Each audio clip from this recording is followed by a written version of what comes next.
Max, no 0 for 6. How happy are you right now? I'm pretty happy, man.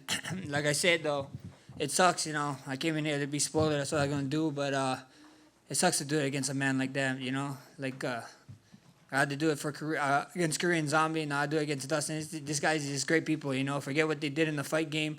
They're just great human beings, man. They're just great people. And I got nothing but love and respect for him, what he did. He is a BMF in every sense of the word, man. He was up 2-0. Done gave me the opportunity to get him back in the last fight. That's what BMFs do. And this guy got to walk out with Wheezy, bro. He got Wheezy to put the belt on us, so that's pretty amazing. Yeah, definitely. How different did he feel in there compared to 2019? Maybe not obviously the first fight, but the second one. He stood crack. He stood hit hard as shit. You saw what happened in the third round. In the first round too. I was like, oh yeah, I got him, and then I was like, what the hell, bro? This guy kept coming back. I kept forgetting that this is a retirement fight. His name is the Diamond, so I'm happy we got to give the guy the 5-round roar. I hope you guys gave shit to Dustin, not Dustin, but to Dana. How the hell did we not get fight of the night, bro? What is he thinking, bro? Come on, Dana. Yeah, I said something to him. Yeah. He didn't give you an extra one. Sorry. Would have been unfortunate too, because I think Dustin's tied for the second most fight of the night, so it would have given him the record on the way out. But nevertheless, you got the win and handled it super gracefully. How hurt were you in that second round? And I guess how happy are you that you could show, all the questions about your chin, you can make it through a hard shot and come back, win the fight? I was pretty hurt, bro. I can't say nothing. At the end of the day, I was calm. I was cool. I was just chilling. So I was happy that we got it done over there. Yeah. If he didn't go for that guillotine and kept punching, would he maybe have you in real trouble there? I don't know. I don't know. I couldn't tell you, But when he grabbed my neck, I was like, not today, sir. Not today, bro. You ain't getting your bronze statue in front of your house. Not on me, bro. You already submitted my ass one time. Yeah, for sure.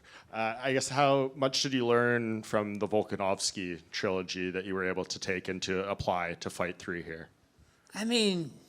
Nothing really, bro. This is totally different guys. I got to share the octagon with 3 guys. I thought with the Volk fight, Volk is just a different animal. You know what I mean? And that trilogy, I thought I did enough in the second one, but obviously I didn't. And then the third one happened, so it is what it is. That's just history now. There's no reason to be soaking in the past, or worrying about spilled milk.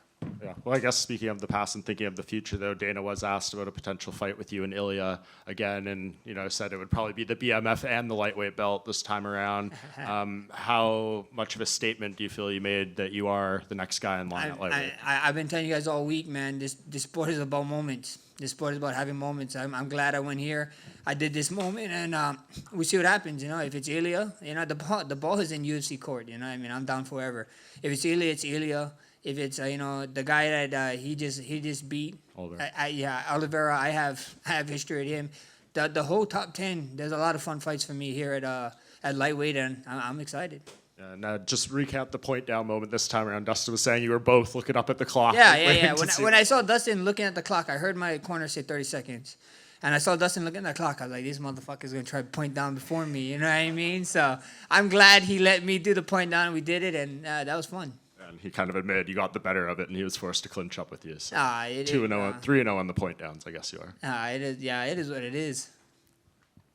How? It looked like it was a big part of the game plan, but how important were those body kicks for you tonight? It was huge. I think so. The body kicks was the game changer, man.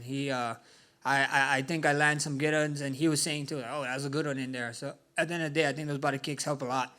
Yeah. When we just saw you at this weight, and you said about, this camp, you really didn't have to worry about going back down and all that sort of stuff, so you could put on more size. It did look like you were hitting harder than perhaps we've seen you hit before. Did you feel stronger in there? Oh, for sure, bro, for sure. After I hit him in the first round, I was like, oh my gosh, we might be out of here early. And then, he reminded me, you know what I mean? He reminded me, I'm the Diamond. This is my retirement fight. I ain't going nowhere. So that guy is tough as nails, man. When I remember in the lead up to the first fight with Ilya, he brought his own BMF belt and stuff like that. Now, after this point, do you think he's earned a BMF fight? Oh, for sure. At the end of the day, when the UFC didn't put it up, it is what it is. But it it just makes no sense what he's doing, walking around with it, whatever. You know, did you see Islam walking around with a champion belt after beating Volk 2 times? You know what I mean? Like, it is what it, like, the belt was on the line. Get over it, brother. You know, like, why you spend money on a damn fucking belt? You know, like, that's just crazy to me. I know you're rich now, but come on, that is a waste of money.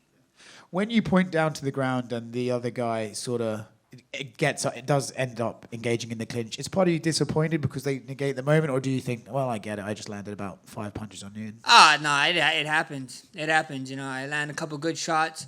I mean, me and him was hitting each other with some great shots, you know what I mean? And I was just glad I got to get the better of him. I'm glad I didn't clinch, but the shoe was on the other foot, you know, who knows? Maybe I would have clinched, but at the end of the day, I just happy he obliged, and I got to get the best of him.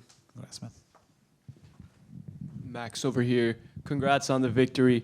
Obviously, your coaches have played such a big part in your life, even though they're pretty low key. What's the biggest thing they've taught you outside of fighting? Just be a good person. Be a good person, you know, and they're great guys. You know what I mean? They keep me in check. I mean,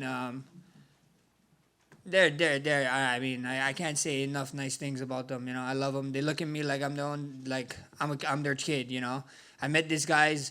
They're all 10 plus years older than me, and I met these guys when I was a young kid, when I was 19, 20, and look at me like I'm a child to them. So I got nothing but love for them, man. I owe them a lot.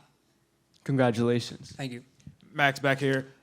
You know, you kind of embraced that villain role of, you know, being the spoiler on Dustin's homecoming, his retirement fight. But just talk about the atmosphere from this crowd that got behind their hometown kid, and how cool was that? I loved it, man. I loved it. I know I had to beg for the booze, and I'm glad I did. I'm glad I did. I'm glad I got it. You know, he deserves it.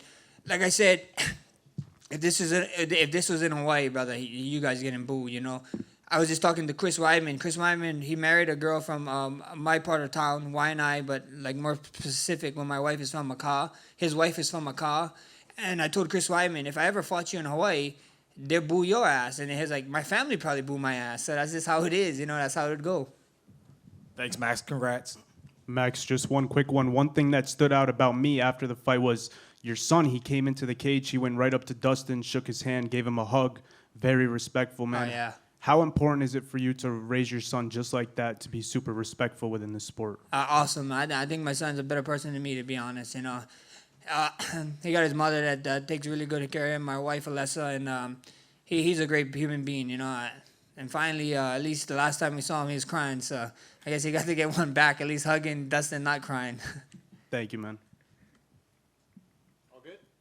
Perfect. Thank you, guys. Ain't no funeral like I told you guys.